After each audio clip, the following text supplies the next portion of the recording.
ওং নম রুদ্র অবতারায় সর্বশত্রু সংহারণায় সর্বরোগ হরায় সর্ববশীকরণায় রামদূতায় স্বাহা। আজকে অনুষ্ঠান আলোচনা করছি যেটা হচ্ছে যে ডিসেম্বর মাস মেষ রাশির জাতক জাতিকাদের কি হতে পারে, একটা সংক্ষিপ্ত একটা ছোট্ট অনুষ্ঠান।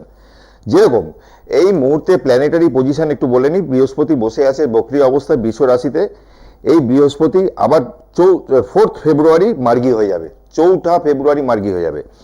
রাহু বসে রয়েছে আপনার বক্রী অবস্থায় মীন রাশির ঘরে, শনি আছে কুম্ভে, রবি আর বুধ বসে আছে বৃশ্চিক রাশির ঘরে। রবি সরে যাবে, এই মাসেই সরে যাবে 15-16 তারিখ নাগাদ, আবার ওটা ধনুতে চলে যাবে রবি।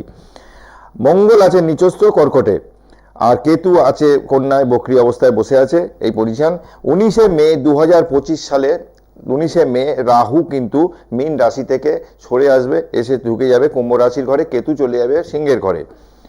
আচ্ছা, বৃহস্পতি তেমনি, বৃহস্পতি 4 ফেব্রুয়ারি বৃহস্পতি মার্গী হয়ে যাবে। এবার মে মাসে 15ই মে বৃষ রাশি থেকে মিথুনে চলে আসবে বৃহস্পতি 15ই মে। এই গেল প্ল্যানেটারি পজিশন। মেষ রাশির জাতক জাতিকাদের বলবো এই মুহূর্তে কোনো কর্মের যোগাযোগ আসতে পারে, নতুন কর্মের যোগ আসতে পারে। শরীর স্বাস্থ্য নিয়ে একটু সতর্ক থাকতে হবে। আগামী 15 তারিখের পর এই মাসটা বাকি দিনটা খুব খারাপ যাবে না, ভালোই যাবে। কারণ আপনাদের লগ্ন যদি ভরি বা রাশি সাপেক্ষে পঞ্চমপতি নবমে যাবে, এক ধরনের রাজযোগ সৃষ্টিকারী পরিস্থিতি তৈরি হবে। আর ভালো টাইমটা ওভারঅল ভালো।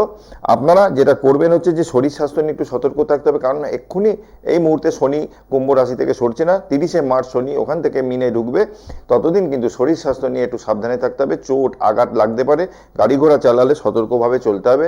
ভালো থাকুন, বাড়িতে নিয়মিত পুজো পাঠ করবেন। জয় শ্রী মহাকাল।